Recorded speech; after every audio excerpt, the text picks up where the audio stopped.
Di malam hari ini Allah mengumpulkan bersama memakmurkan waktu antara maghrib dan isya dengan majelis ilmu. Semoga kebersamaan kita menjadikan wasilah Allah ridha kepada kita, orang tua kita, keluarga kita, dan anak-anak kita, keturunan kita. Amin ya rabbal alamin. Sholawat dan juga salam semoga selalu tercurahkan kepada junjungan kita Nabi besar Muhammad Sallallahu Alaihi Wasallam, para keluarganya, sahabatnya, umatnya hingga akhir zaman. Jamaah rahimakumullah, sesibuk apapun kita dengan kegiatan kita, dengan profesi kita, dengan kegiatan kita, jangan sampai tidak ngaji, jangan sampai tidak majelis ilmu. Rugi. Dalam hadis jelaskan bahwasanya Sayyidina Rasulullah SAW itu memberikan nasihat kepada Abdullah bin Mas'ud. Ya bana Mas'ud, wahai ibnu Mas'ud, julusuka sa'atan fi majlisil ilm, tatamusu qalaman wala kitabah. Kamu dulu di majelis ilmu, wahai Abdullah bin Mas'ud, sejam saja, sesaat, gak usah lama-lama. Kamu gak bawa pena, gak bawa buku. Dengar, duduk. Ya. Maka kata Rasulullah, "Farlakam min Aibki al-firqabah." Itu nilainya di sisi Allah lebih utama daripada kamu membebaskan 1000 orang budak. Itu kata Nabi besar Muhammad Sallallahu Alaihi Wasallam. Ala kulli halin, pada pertemuan kali ini kita akan membahas faslun fi adabid diyafah. Pasal tentang adab-adab jamuan, ngundang makan. Kita ini di masyarakat sudah menjadi kebiasaan kalau tidak ada sesuatu yang penting dalam keluarga kita dan ingin berbagi dengan tetangga, teman, masyarakat, apakah itu dalam rangka tasyakuran, dalam rangka walimah dan sebagainya, kita mengundang mereka untuk datang ke rumah, yaitu diyafah, undang makan perjamuan. Nah, ini bagaimana agar perjamuan kita ini, undangan makan kita ini menjadi nilai ibadah berkualitas di sisi Allah Subhanahu wa taala. Wa min adabid diyafah, di antara adab-adab undang makan perjamuan kata Ibnu Qudamah, ayaksida bid'awati al-ajqiya dunal fusaq. Diniatin yang diundang orang-orang yang baik saja, yang fasik jangan diundang, kata beliau. Undang orang-orang yang taat, undang orang-orang yang takwa, undang orang-orang yang saleh, jangan orang-orang yang fasik, jangan diundang, kata beliau. Ya, khususkan undangan kita hanya sebatas mereka. Gemar sholat, gemar ke masjid, gemar majelis, undang mereka, tapi yang fasik-fasik nggak usah diundang tuh. Ya. Karena mengapa nanti kalau undang orang fasik, dia punya tenaganya buat maksiat. Nah, berarti makanan kita digunakan untuk bermaksiat kepada Allah Subhanahu wa taala. Tapi kalau yang kita undang adalah orang-orang yang baik, orang-orang yang sholat, orang-orang yang taat, berarti tenaga yang muncul dari makanan yang kita suguhkan menjadikan dia kuat untuk melakukan amal tak. Wa qala ba'du salaf, sehingga berkata sebagian para salafus saleh, la ta'kul ila ta'ama taqiyyin. Kamu jangan makan kecuali makanannya orang-orang yang takwa. Kamu jangan makan kecuali makanannya orang-orang yang baik, orang-orang yang taat, orang-orang yang soleh. Karena mengapa? Kalau makanannya orang-orang yang taat, ahli ibadah, orang-orang yang soleh, maka itu makanannya semuanya insya Allah banyak hal yang bagus. Diniatin, dibacain dzikir, disolawatin. Nah, beda. Bisa jadi menjadi sifat obat bagi kita, karena yang membuat adalah orang yang soleh. Wala yakul ta'amaka illa taqiyun, dan jangan ada yang makan makananmu kecuali orang-orang yang takwa, orang-orang yang taat. Wa yang bagi ayaksidal fuqara dunal agniya, Seharusnya kalau ngundang makan itu diafah, yang diundang adalah paling utama orang-orang fakir, tidak hanya orang-orang yang kaya. Itu yang paling utama. Oleh karena itu, kalau sudah ngundang orang untuk datang ke rumah kita, acara apapun untuk makan-makan, jangan ada rumus matematika. Nah, ini yang repot ini kalau ngundang ada rumus matematika ini. Nah, ini yang terkadang keikhlasannya kurang ngundang makan ini. Undang si fulan, sehingga kalau ada rumus matematikanya di situ muncul, makanya biasanya yang diundang hanya orang-orang tertentu. Si fulan, oh, haji fulan, pejabat fulan ini. Yang tukang beca itu, yang tukang bangunan tataganya dilumpuhkan. Ya, jangan lupa ke rumahnya. Karena sudah tahu pasti datangnya nak makan tuh lah. Tapi yang lain-lain udah lah, ada rumus matematika, oh ini pejabat, oh ini. Apa? Ada rumus matematika, ini jangan. Makanya Ibnu Qudamah mengatakan kalau nak undang, dahulukan orang-orang yang fakir. Karena orang-orang yang fakir itu dekat dengan Nabi besar Muhammad Sallallahu Alaihi Wasallam. Jangan hanya orang-orang kaya, jangan pejabat tok. Ya. Jadi dihilangkan rumus matematikanya. Kalau dikasih ya diinjuk, kalau diinjuk diterima, tapi kita tidak meminta. Nah, coba kira-kira bisa nggak kita ketika ngundang orang rumus matematikanya nggak ada? Sanggup nggak kira-kira ini? Karena begini, guru-guru kita ini, ya, mereka ketika ngundang anaknya, ngundang orang-orang untuk ada pernikahan anak-anaknya, ini nggak ada rumus matematikanya. Kenapa? Mereka cuma bikin maulid, habis bikin maulid apa? Ceramah, habis itu makan bareng sudah. Nah ini yang luar biasa kalau bisa. Tapi lumrahnya Gus ya, di masyarakat ada rumus matematika, itu biasanya seperti itu. Ya, biasalah itu. Wa yanbaghi ala yahmila aqaribahu fi diyabatihim. Dan juga jangan lupa kalau ada urusan diafah seperti ini, keluarga kerabatnya jangan dilalaikan. Ya, jangan dilalaikan. Mungkin mamangnya, mungkin adiknya, mungkin ayumnya, mungkin besanya keluarga itu, kata Ibnu Qudamah jangan dilalaikan. Undang mereka.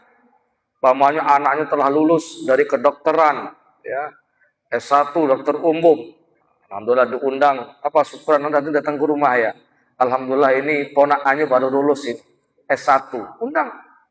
Karena mengapa? Fa inna ihmalahum yujibul ihas wa qati'atar rahim. Karena kalau melalaikan keluarga dalam acara-acara diafah, syukuran dan lain sebagainya, itu akan menyebabkan apa? Tanda tanya, apa yang memang aku tidak undang kami ya? Kenapa ya itu tidak undang kami ya? Pasti akan timbul seperti itu. Wa qati'atar rahim, dan akan menyebabkan apa? Terputusnya silaturahim. Sehingga apa? Kamu nggak ngundang, mahabbai undang. Kenapa? Dia waktu kita nggak pernah ngundang, nggak usah kita undang, kita balas baik-baik itu. Makanya Ibnu Qudamah bilang, ya, jangan dilupakan keluarga. Walaupun mungkin status sosialnya, kehidupannya di bawah kita. Tidak apa-apa, datang. Karena untuk mempererat hubungan kekeluargaan. Wa kadzalika yura'i at-tartib fi asdiqaihi wa ma'arifihi. Begitu juga. Yura'i memperhatikan at-tartib urutan-urutan fi asdiqaihi. Pada sahabat-sahabatnya. Kan dia kan dalam kehidupan ini kan punya teman, punya sahabat. Nah diurutkan siapa itu? Diundang mereka. Wa ma'arifi, dan teman-temannya, undang mereka untuk datang ke tempat kita kalau kita ada perjamuan. Mungkin yang pejabatnya, mungkin yang kiainya, mungkin yang ustadznya, mungkin teman-teman bisnisnya, undang semuanya. Nah, tapi ingat, wala yaksidu bida'watihi al-mubahata wa tafakhura. Tapi ingat, kalau kamu mengadakan perjamuan, apalagi perjamuan yang mewah, semua kenalan dia, kolega dia diundang, pejabatnya diundang, ya, orang yang kayanya diundang, kiainya diundang, semuanya diundang. Tapi ingat, kata Ibnu Qudamah, jangan berniat apa ngundang itu karena berbangga diri sama sombong. Nah ini sudah ini. Kalau sudah ngundangnya semuanya tadi, itu karena ada rasa sombong, rasa bangga, cacat sudah undangan kita, perjamuan kita di hadapan Allah Subhanahu wa Ta'ala. Wah, Masya Allah. Kayaknya ini di tempat kira ada kati yang menerima undangan pecah kita ini. Alhamdulillah. Ya, sehingga apa? Muncul dalam pikirannya, dalam hatinya, ucapannya, sikapnya apa? Merasa paling hebat, merasa paling bangga dan sebagainya. Ini nggak boleh. Sehingga tidak jarang karena ngundang banyak orang dalam acara-acara perjamuan karena membanggakan diri dan sombong, acara selesai, bertahun-tahun utangnya belum selesai ke bank. Banyak seperti itu. Sampai ada satu jamaah, Ustaz, kasihan aku dengan tanggung sekolah. Kenapa? Dari 2 tahun tadi nikah anak sampai sekarang belum selesai bayar utang di bank. Kenapa ini? Ya tadi. Karena niat perjamuan tadi untuk membanggakan diri dan sombong. Jadi yang dipikirkan ego, gengsi. Ya. Apalagi sama keluarga, aduh, malu saya ada seperti saya seperti. Akhirnya apa? Ya, ngutang kemana-mana, acara selesai bingung. Apa yang namanya mikirkan utang. Makanya tidak jarang hanya gara-gara gengsi berbangga sombong ini tadilah rumus matematikanya muncul. Bal istiqmalu sunnah, tetapi kata Ibnu Qudamah, kalau kamu ngundang orang untuk jamuan itu di rumah kita apa? Untuk mengamalkan sunnah Nabi. Untuk mengamalkan sunnah Nabi Muhammad. Fi'ita'it ta'am apa? Ngenjuk makan uang, ngajak makan bareng. Ya, karena para sahabat itu sering ngajak Nabi makan bareng di rumah mereka. Itu tujuannya kan tuh, ngunjuk ngajak makan. Wastimalati qulubil ikhwan apa? Supaya hati teman-temannya itu apa? Senang, bahagia. Dengan apa? Kita ajak makan di rumah kita, ikut mendoakan kita. Enggak ada yang lain-lain. Wa idkhalu surul alal qulubil mu'minin. Apa? Niatnya untuk membuat bahagia orang-orang mukmin, terkhusus orang-orang fakir miskin yang mana mereka makanya terkadang nggak sama dengan kita. Mungkin kita ini ya makanya tiap hari ayam, makanya tiap hari daging dan lain sebagainya. Tetapi mungkin tetangga kita yang kehidupannya di bawah kita makan daging mungkin setahun sekali saat Idul Adha ataupun Idul Fitri atau mungkin acara-acara seperti ini. Maka undanglah mereka, bikin mereka senang. Kemudian biasanya nih kalau kita mengundang orang tuh kadang ada sebagian orang itu kalau diundang nggak pernah datang. Ustaz, aku sudah 3 kali ada acara ngundang nggak pernah datang dia ini. Nah kira-kira cak mana nih sikap kita? Ya kita kan tetangga dengan dia. Kita kenal dia, tapi selalu asal diundang itu nggak pernah datang. Dan juga nggak tahu gimana apa alasannya. Maka itu ulama dengan tegas mengatakan apa? Wala yad'u man yu'lamu anau tasukku alail ijabatu. Jangan pernah ngundang orang kalau kamu yakin betul tahu betul kalau diundang nggak bakal datang. Jangan diundang kata beliau. Jadi kalau mengundang orang nggak bakal datang jangan diundang. Au idza hadarata ada bil hadirin bisa babi min asbab, atau kalau dia diundang datang bakal nyakiti yang hadir. Nah, enggak usah diundang ini. Ini kalau sudah hadir pasti ngompori melulu. Ini kalau sudah hadir pasti bikin provokasi ini. Ini kalau hadir dikit-dikit apa mulai nih apa nyodorkan paslon ini paslon itu. Dikit-dikit mah itu sudah enggak diundang ini sudah. Dikit-dikit apa ngajak ribut, dikit-dikit dan lain sebagainya. Ini kalau ada orang nggak usah diundang, sudah kata Ibnu Qudamah. Wa amma adabul ijabah, adapun adab-adab menjawab undangan. Nah, sekarang ini tadi sikap adab bagi orang yang mengundang. Sekarang bagaimana adab kita saat kita mendatangi undangan ini? Amma adabul ijabah, adapun adab-adab menjawab undangan. Fa in kana da'watu arsun, kalau undangan walimah urus, walimah pernikahan, walimah apa khitan dan walimah safar dan lain sebagainya. Fal ijabatu ala wajibatun idza da'ul muslim fil yaumil awal. Maka menjawab undangannya wajib kalau yang mengundang orang muslim hari pertama baik. Biasanya kan orang ada 2 kali ngundang ya. Ada kalau yang akad nikah biasanya undangan apa? Undangan akad sama undangan resepsi. Itu yang wajib didatangi undangan yang pertama baik. Ya. Wa in kana di adapun kalau selainnya, selain yang pertama tadi, fa ya jaizatun maka boleh datang. Saya nggak datang resepsi nah akad baik apa-apa karena yang pertama yang wajib yang pertama. Seperti itu. Sumayyam bagi Allah yakhusul al-ghaniyah bil ijabah dunal fakir. Dan ingat ini, kalau kita mendapat undangan, jangan mengkhususkan yang datang yang kaya-kaya baik. Kalau yang undang yang miskin nggak mau datang, ini nggak bagus. Jadi kalau datangi undangan, jangan yang kaya-kaya saja, jangan yang bermateri saja. Orang miskin juga diundang. Terkadang na'udzubillah, ada orang diundang pertama karena yang undang miskin, yang fakir pertama diterima. Kemudian yang undang ada yang lain, yang kaya, maka yang miskin ditinggalkan, datang yang kaya. Tadi karena pasti ada rumus itu. Ada rumus. Maka ada satu kiai, saya ingat ceritanya Habib, diundang. Kalau nggak salah Habib Salim bin Jindan. Diundang sama tukang becak. Seminggu, 1 bulan atau setengah bulan sebelum acara, sudah undang Habib, saya minta nanti aja dulu Habib datang ya. Minta doa, minta ceramah Habib. Yang undang tukang becak. Tidak lama kemudian apa? Yang ngundang orang yang kaya. Pejabat pula. Minta tolong Habib.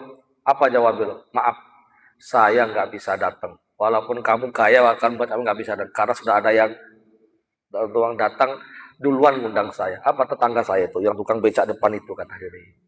Nah, ini luar biasa kalau seperti ini. Jadi nggak usah milih-milih undangan. Kalau milih-milih undangan pasti ada rumus biasanya itu Gus. Ya. Siapa yang undang Haji Pulan? Oh pasti ini enak-enak. Siapa yang undang Mas Komar? Oh Mas Komar rumah ini biasa nasi biryani umpamanya.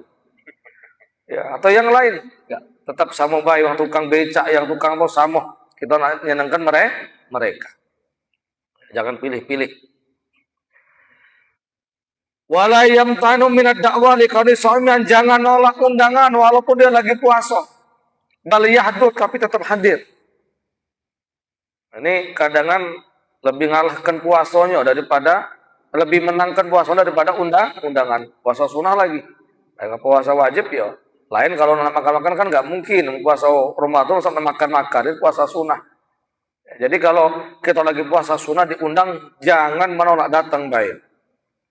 Fa in kana tatawuan wa ulima anna fitra yusru akhal muslim faliftir. Kalau lagi dia puasa sunnah, kalau dia makan itu yang undang jadi seneng, buka, jangan puasa. Pegawai pengundang. Kita lagi puasa Senin ini, aduh sayangnya ini ada undangan ini. Kenduran pula ini, makan kambing lagi, aduh sate, repot ini, tidak datang cak mana. Ternyata ini uang rumahnya senang kalau kita makan. Bismillah, batalin nggak apa-apa. Waktu Habib Umar datang ke Indonesia, Habib Anis itu menyediakan makanan yang sangat luar biasa. Pas lagi puasa Muharram beliau. Maka ada satu habaib jamaah itu bilang, Habib, ini Habib Umar ini puasa, antum bikin makanan kok senerugian tumpah banyaknya. Habib Umar lagi puasa. Apa jawaban beliau? Kalau Habib Umar itu betul-betul alim, dia bakal makan, kata Habib Anis. Datang ke Solo, akhirnya apa? Dia tidak puasa, makan. Kenapa? Karena puasa sunnah. Kenapa?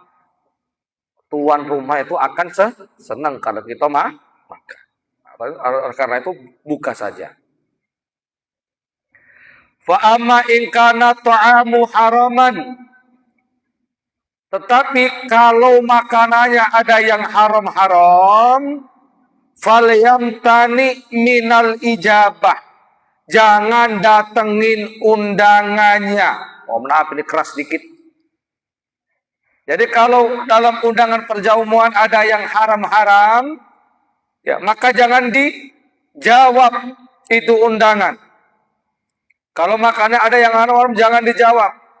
Wa kadzalika idza kana sammatan furusun muharramah, begitu juga kalau dalam undangan itu ada kemungkaran.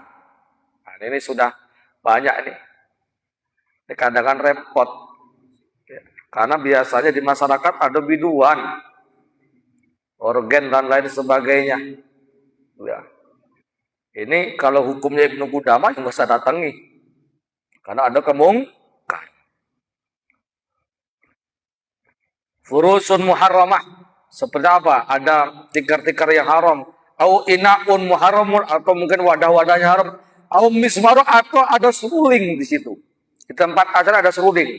Makna luasnya kita paham seruling ya. Organ dan lain sebagainya, nggak usah didatangi. Undang jai hadrah atau musik-musik yang islami, jangan bawa biduan. Ya. Repot kadangan lagu mamiri, bininya jika di depan. Nah, ini repot ini. Tonton orang banyak, ke kanan, ke kiri, nah, belenggok sana, belenggok sini. Wah, hebat bini aku jinyo. Ditonton uang banyak. Nah, ini dah biasanya kalau di tempat-tempat apa namanya tertentu ada menyiapkan seperti ini, biasanya lengkap itu kan, joget-jogetnya dan sebagainya, biduannya dan sebagainya, datang ini nggak usah didatangin, nggak apa-apa. Karena sudah ada maksiat.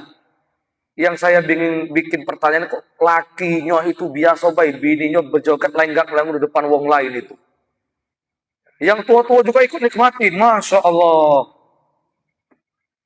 Nah, ini namanya kemungkaran, nah nggak usah didatangi. Fala yang tani ijabah, nggak usah didatangi. Mohon maaf lagi agak keras lagi dikit. Wa kadzalika idza kana da'i dzaliman. Begitu juga kalau yang ngundang orang zalim, jangan datang itu. Keras memang. Baik kedudukan suasana bagian apapun, kalau zalim nggak usah didatangi. Au fasikon, atau yang ngundang orang fasik, nggak usah datangi. Nggak pernah sholat, nggak pernah puasa, bapaknya. Gawinya main gap melulu. Nah ini kata Ibnu Qudamah, nggak usah datangi sudah. Yuk keras-keras nih, kata beliau. Gawinya minum-minum melulu. Tidak pernah datang ke masjid dan lain sebagainya. Pokoknya maksiat melulu. Diundang nggak usah datang sudah. Maaf. Keras beliau. Kaum muktadian atau ahli bid'ah. Ahli bid'ah di sini bukan yang seperti di umum di masyarakat ya. Kaum mufakhoron bid'awatihi, atau yang ngundang karena apa? Malah untuk berbangga, untuk bersombong-sombong dengan undangannya. Nggak usah didatangin itu. Keras memang beliau dalam urusan menjawab undangan. Kalau yang ngundang modelnya kayak gini, nggak usah dijawab. Wa yang bagi ala yaksida bin ijabah illa da'watin nafsil akal. Ingat, kata Ibnu Qudamah, kamu kalau nandangin undangan, niatnya jangan karena ada makanannya di situ. Ingat, kalau kamu diundang, niat kamu datang bukan karena makanannya ya. Wah, itu Pak Haji yang undang. Kayu makannya lengkap ini. Ada sate, apalagi ada kari, waduh ini, wah, Masya Allah, datang ini. Rugi kalau nggak datang.